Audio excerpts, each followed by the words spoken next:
And the CBC's Adrienne Arsenault is on the scene near K Street and 12th, and she joins us live with the latest developments. So, Adrienne, what are you seeing? Hey there, Andrew. It's one of those sort of calm standoffs at the moment. Was not the case not that long ago. At this intersection and at one street further back, you can still sort of see on the roadway there's, you know, the bricks that are left over, a bit of the smashed glass. What happened here is that some 90 people got arrested. We are outside the secure bubble, if you will. They were arrested. 2 police officers were hurt. The police pulled out the pepper spray and started gassing people. They also started using their concussion grenades, which is just a very loud bang that basically just sends people running. So once that happened, they started to slowly push people back, and you can see this is the Metropolitan Police Force. They're reinforced by more crowd control officers behind them. Nothing's really happening at the moment. They're just sort of clearly waiting for something, and it's been cropping up all across the city, which is sort of the point of what some of these protesters are trying to do. You have to know that some 30-plus protesters managed to get permits to be within various parts of the city, but there are other groups that have not been going after permits. They've been going after action, have been promising that they would try to disrupt as much of this day as possible and disrupt the flow of life through Washington, D.C., which is basically what you're looking at here. A little bit of tear gas still in the air, pepper spray mostly, but generally, for the moment, everyone's just sort of staring at each other. And Adrienne, can you give us just a sense of where you are in relation to, say, the inauguration parade on Pennsylvania Avenue and the Capitol building? Just give us a sense of where this is taking place. Fair enough. Fair enough. So Washington is in a really interesting pattern. So 12th and K, we're in the northwest sector of Washington. Pennsylvania Avenue, it would be off sort of in the direction John's looking at down now. We are about 5 or 6 blocks away from Pennsylvania Avenue, where President Trump's motorcade will flow through shortly. But in Washington terms, it's a world away because there are about 2 or 3 different sort of hard checkpoints between here and there, including the FBI.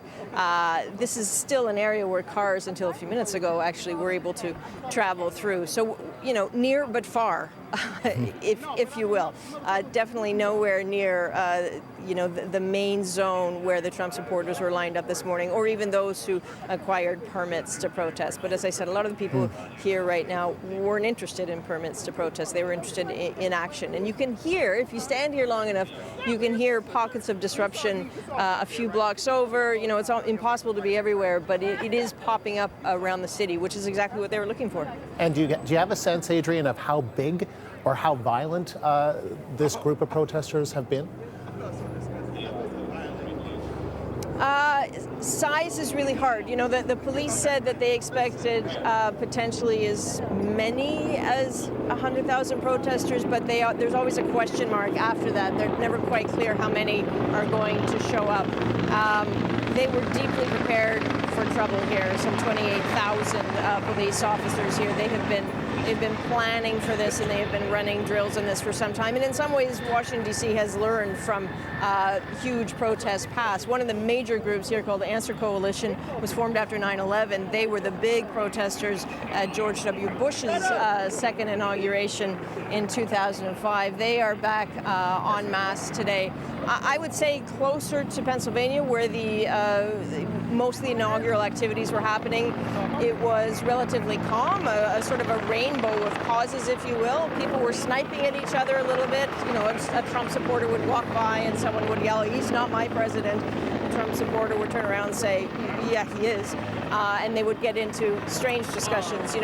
One would be about economics, and then I saw another 2 gentlemen talking about transgendered rights. So sort of vibrant democratic discussions going on. Relatively civil, a little testy, but any discussion of this country finding unity on this day, unity didn't get a ticket to the inauguration. That's not what's happening here. These people, again, different causes, but they're united in wanting to sort of be heard in their opposition to Donald Trump. And so far, you've got a situation where the police are pretty calm. I want to point something out, and police don't like it when you do this, but I'm going to do it anyway. If you notice, a lot of them are wearing body cameras, but they're not on. So the lens on that body camera is closed. That's because it is illegal in the city to wear a body camera and kind of record the activities of people who are expressing their First Amendment rights to free speech and to free protest. If an interaction starts between the police and people, maybe the lenses will open, but that's just something we've been watching for today. They are adhering to that and keeping those cameras off.